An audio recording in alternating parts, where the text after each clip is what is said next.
Pré-militar, essa videoaula consiste na correção das questões com menor índice de acertos, menor aproveitamento do simulado 06, tá? Foi o segundo simulado de português e literatura. Então, eu selecionei as 10 questões com menor aproveitamento e aí eu queria resolver essas questões com vocês. Mais uma vez, a maior parte dessas questões compreende questões de interpretação textual. Então, não adianta de nada você não ler o texto, você vai acabar respondendo qualquer coisa, né? E vai perder uma questão aí de bobeira, tudo bem? Já é comum, já é tradicional que os textos das provas de português dos concursos militares sejam textos grandes, sejam textos densos. Então, o que vai ser apresentado aqui, corrigido aqui, não vai fugir a essa ordem, certo? Então vamos lá. Primeiro texto, Manuel Bandeira, Biografia de Passárgada, e esse texto, já adiantando, né, o assunto, ele vai apresentar o que levou o autor a escrever um de seus poemas mais famosos, tá? Então vamos lá. Quando eu tinha meus 15 anos e traduzia na classe de grego do Dom Pedro II a Ciropédia, fiquei encantado com o nome dessa cidadezinha fundada por Ciro, o Antigo, nas montanhas do sul da Pérsia, para lá passar os verões. A minha imaginação de adolescente começou a trabalhar, e vi Passárgada e vivi durante alguns anos em Passárgada. Mais de 20 anos depois, num momento de profundo desânimo, saltou-me do subconsciente este grito de evasão: vou-me embora para Passárgada. Imediatamente senti que era a célula de um poema.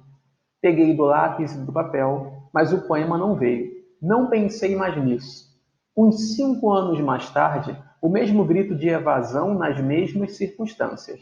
Desta vez, o poema saiu quase ao correr da pena.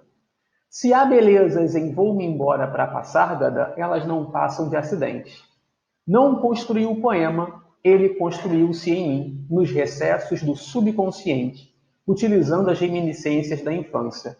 As histórias que Rosa, minha ama seca mulata, me contava, o sonho jamais realizado de uma bicicleta, etc.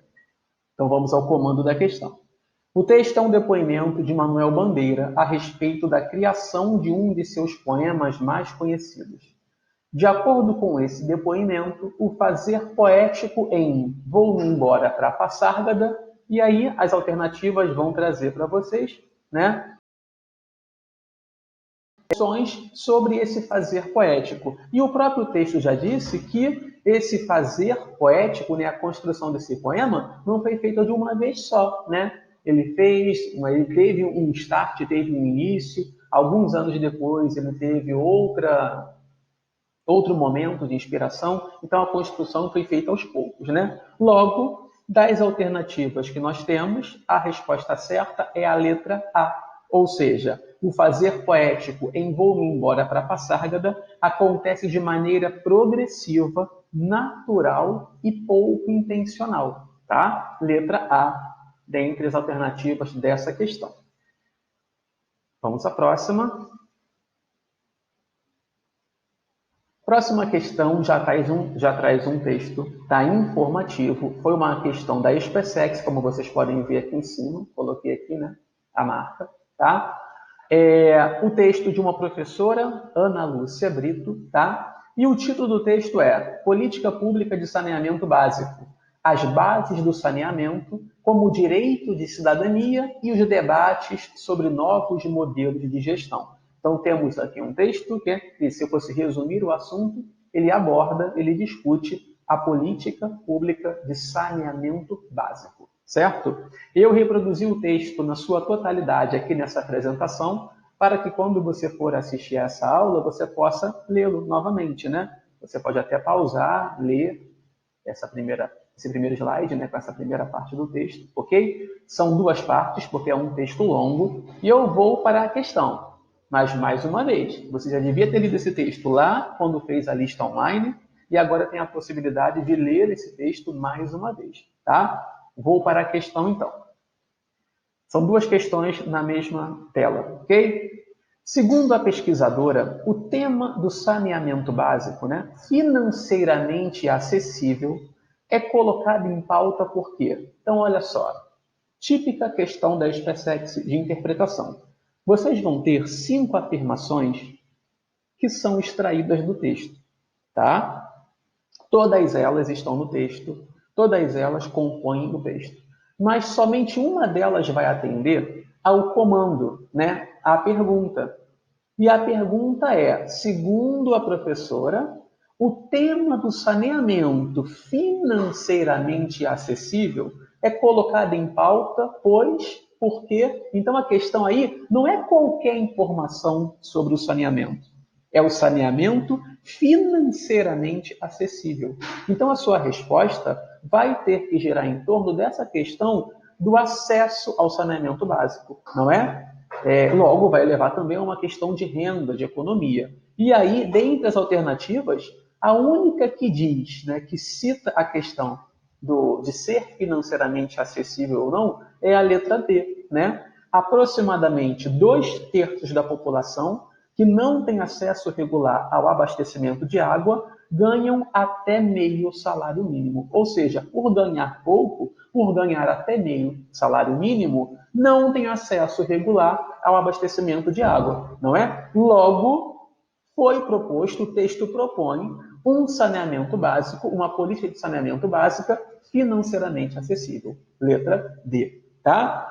A próxima questão, ainda nessa tela, é mais uma questão de acordo com o texto. Ó, interpretação, não é? De acordo com o texto, o Plano Nacional para o Setor de Saneamento tem sua gênese onde? Ou seja, ele tem sua origem onde? Esse plano surgiu a partir de quê? Tá? E aí, mais uma vez, 5 alternativas, 5 afirmações do texto, extraídas do texto, mas a única que vai atender o que está sendo perguntado, que é essa questão, né, de onde teve origem esse plano, é a nossa letra C. Né? Foi um amplo debate popular legitimado pelos conselhos nacionais das cidades. Tá? Foi a partir desse amplo debate popular, legitimado por esses conselhos, que esse plano nacional começou a ser germinado, começou a ser pensado, começou a ser construído. Certo? Letra C.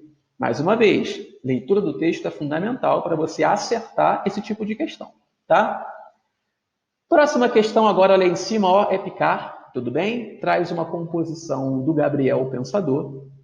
Então eu vou ler, né? Essa já é mais curta, vou ler para a gente poder compreender melhor o que está sendo perguntado. Que tiro foi esse? Não vou cair no chão, pelo menos agora. Eu também sou brincalhão, mas brincadeira tem hora.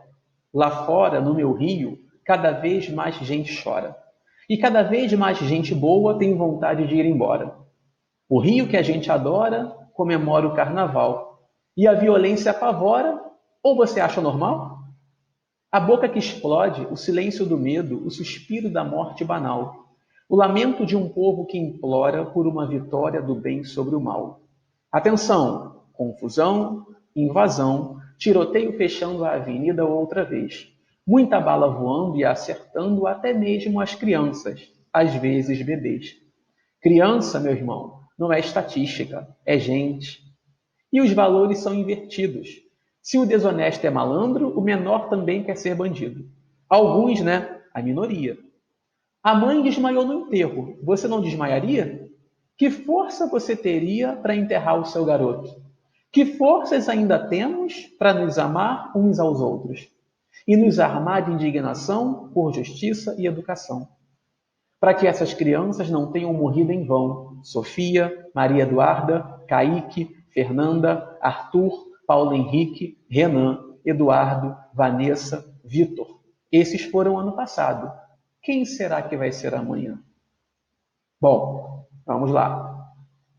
De acordo com a leitura do texto, as alternativas complementam corretamente o termo abaixo, exceto, né? Então vamos lá. O eu lírico, ou seja, a voz do poema, a voz da letra de música, aquele que fala, não é?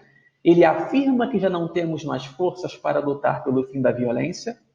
Ele vê a possibilidade de ele mesmo vir a ser uma vítima de disparo de arma de fogo. Ele sabe que ainda mais mortes ocorrerão até que sejamos capazes de controlar a violência urbana?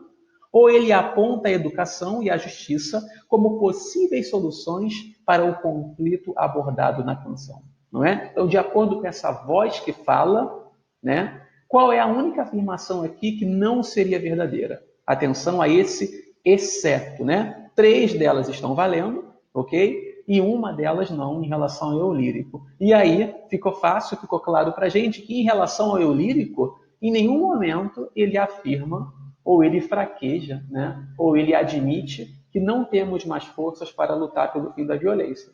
Tudo bem? Pelo contrário, a música é quase uma convocação, a música é quase um protesto para que sim se lute por esse fim da violência. Ok? Então a letra A não é verdadeira. Tudo bem? Já que é uma questão de exceto, então exceto a letra A. O próximo texto, mais uma questão, mais um texto, né, de prova da SpaceX, ele vai trazer mais um texto informativo, né? O anterior foi sobre um plano de saneamento básico acessível para todos. Esse aqui já é um texto que vai discutir a prisão, a reabilitação de criminosos, não é? E aí o texto se chama Noruega como modelo de reabilitação de criminosos. Mais uma vez, o texto está disponível para leitura, tá? Como já esteve lá na lista, na sua integridade, é um texto maior do que o anterior. Então, eu vou direto para a questão, tá? Abre aspas, ou seja, né, um trecho transcrito, um trecho retirado do texto. Mas essas são consequências aparentemente colaterais, porque a população manifesta muito mais prazer no massacre contra o preso produzido dentro dos presídios. Há um trecho dentro do período de ambiguidade. Marque-o. O que é ambiguidade? Ambiguidade é a possibilidade de mais de uma interpretação. É a possibilidade de nós inferirmos mais, né, de um sentido. Tudo bem? Então, tem um trecho aí nesse período que vai provocar essa ambiguidade. Tá? Que trecho seria esse? Opa, voltei. Aparentemente colaterais, produzido dentro dos presídios, contra o preso, manifesta mais prazer ou no massacre? E aí a resposta, né, do trecho que provoca mais de uma interpretação é a letra B, produzido dentro dos presídios. Porque repara só, a população manifesta muito mais prazer no massacre contra o preso produzido dentro dos presídios. E aí eu posso ser levado a entender o massacre produzido dentro dos presídios ou o massacre contra o preso que é produzido dentro dos presídios, né? Quem é produzido dentro dos presídios? O massacre ou o preso?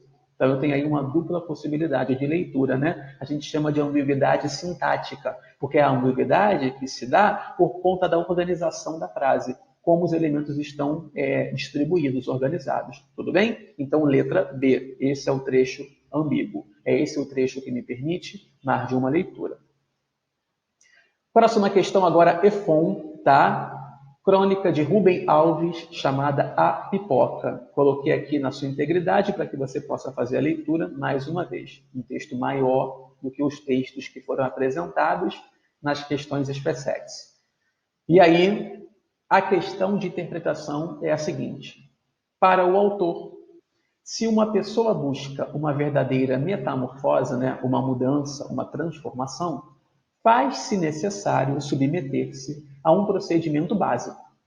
Assim, para evoluir, o ser humano necessita passar por um processo de abjuração, inconformismo, padecimento, rejeição ou revolta.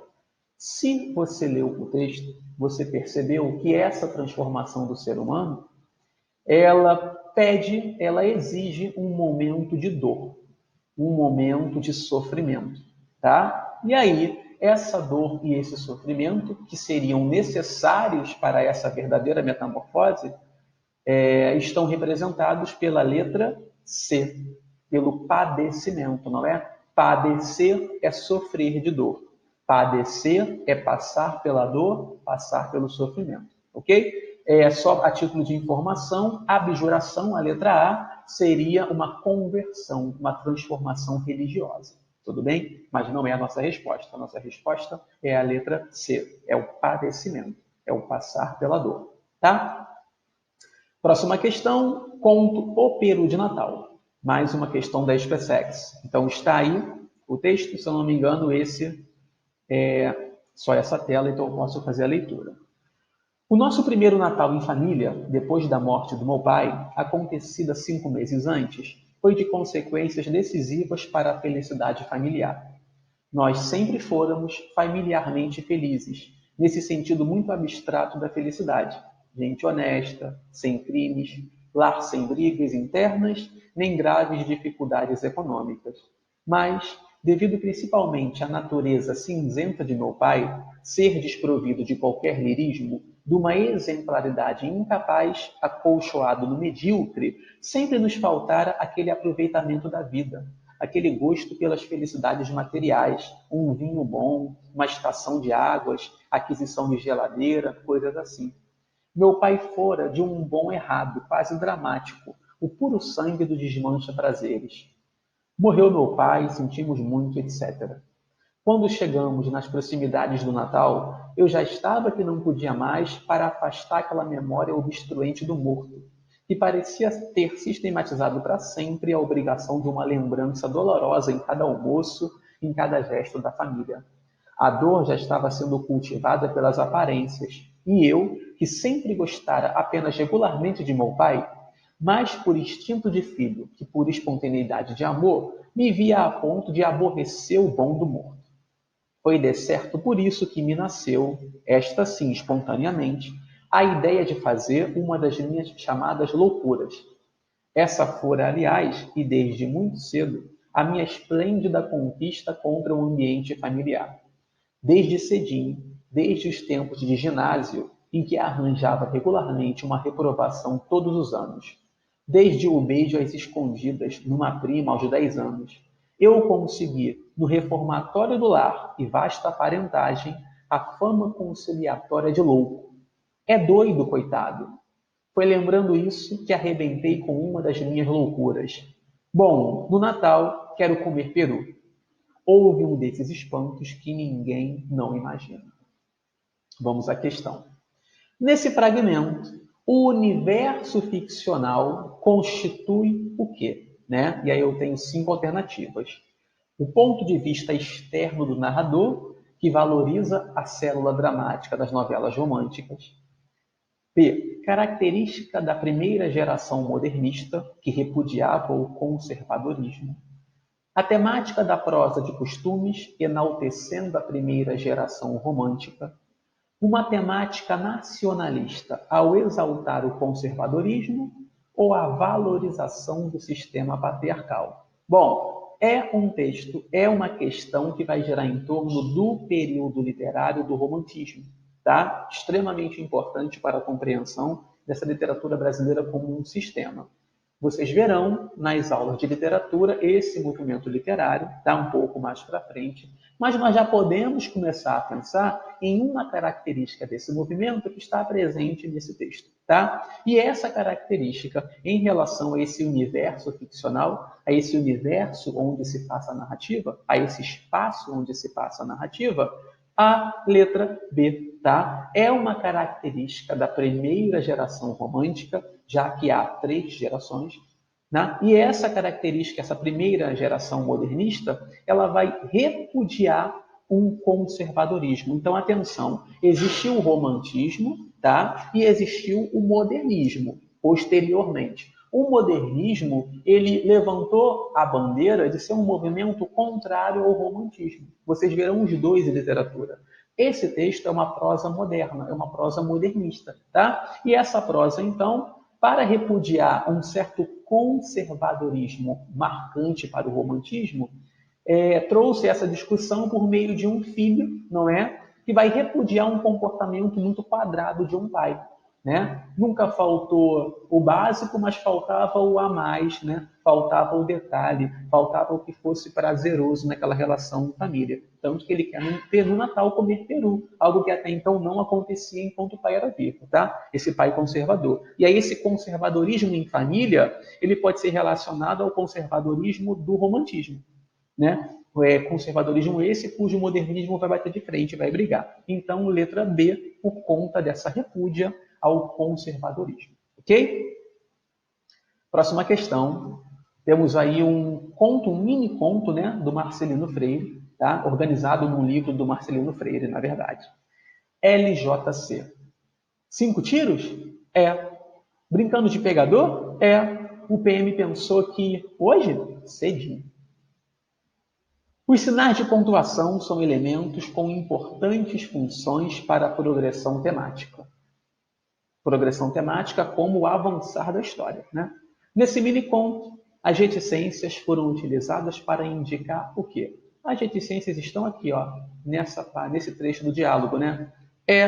O PM pensou que, ou seja, alguém foi assassinado com 5 tiros numa brincadeira de pegador, polícia e ladrão, tá? E aí o PM pensou algo, por conta disso disparou, hoje cedinho, e matou alguém.